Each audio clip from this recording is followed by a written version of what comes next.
যদি আমাৰ মুছলমান লেবাৰ কৰ্মী যিবিলাক উজনিত আছে, গুৱাহাটীত আছে, য'ত আছে, এক সপ্তাহৰ কাৰণে আপোনালোকে কাম বন্ধ কৰি দিয়ক। অসম অচল হৈ যাব।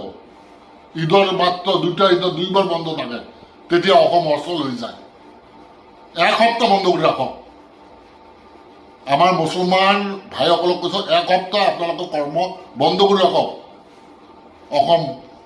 অসমত এনেকুৱা এটা চিটুৱেশ্যন আহি যাব যে অসমত মানুহ নাই, অসম চলা বন্ধ হৈ যাব, অসমৰ ইনকাম বন্ধ হৈ যাব, অসমৰ আমদানি বন্ধ হৈ যাব।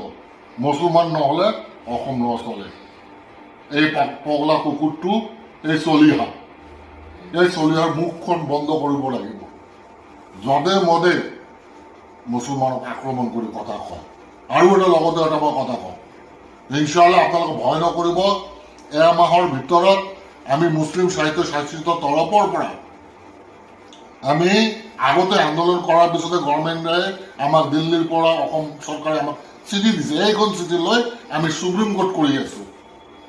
এইবোৰ মানুহৰ ওপৰত সুপ্ৰিম কোৰ্ট কৰিছো, যিবোৰ মানুহ হিন্দু মুছলমান কৰে, মুছলমানৰ ওপৰত আক্ৰমণ কৰে, মছজিদত আক্ৰমণ কৰে, মাদ্ৰাসাত আক্ৰমণ কৰে, কবৰস্থানত আক্ৰমণ কৰে, কুৰবানী দিব নিদিয়ে, আমি ব্যৱস্থা লৈ আছো। আপোনালোক চিন্তা কোনো কাৰণ নাই।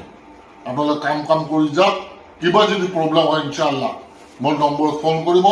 মুছলিম সাহিত্য শাসিত এতিয়া জিন্দা আছে, এটাও জিন্দা আছে, কোনো চিন্তা করার কারণ নেই।